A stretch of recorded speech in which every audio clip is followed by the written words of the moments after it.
Miracles TV நேயர்களுக்கு வணக்கம். இன்றைக்கி எதை பற்றி பார்க்க போகிறோம் அப்படின்னாக்கா, இன்றைக்கி வந்துட்டு நம்ம மல்லிகைப்பூ செடி இருக்குது பார்த்தீங்களா, அதை பற்றி பார்க்க போகிறோம் ஃப்ரெண்ட்ஸ். மல்லிகைப்பூ செடியை பொறுத்த வரைக்கும் நமக்கு வந்துட்டு சீசனுக்கு மட்டும்தான் பூக்கும் அப்படின்னு நிறையா பேர் சொல்லுவாங்க. ஆனால் அப்படிலாம் கிடையாது. மல்லிகைப்பூ சீசனை பொறுத்த வரைக்கும் ஒரு 6 மந்த் வரையும் பூக்கும் ஃப்ரெண்ட்ஸ்.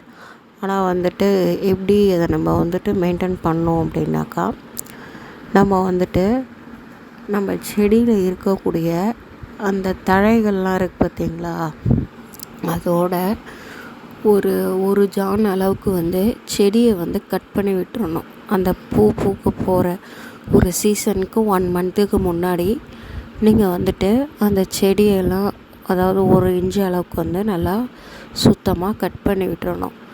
கட் பண்ணி விட்டுட்டிங்க அப்படின்னாக்கா, அதுக்கப்புறம் அதில் குறுத்து வரக்கூடிய தளிர்கள்லேருந்து நமக்கு அதிலேருந்து நிறைய தளிர்கள் குறுக்க ஆரம்பித்து அதிலேருந்து நிறைய மொட்டுக்கள் நிறைய உற்பத்தி ஆகும்.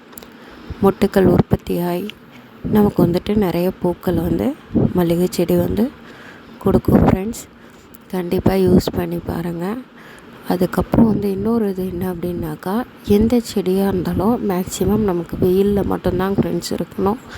நிழலில் இருந்தால் அது நமக்கு நிறைய பெனிஃபிட் கொடுக்காது.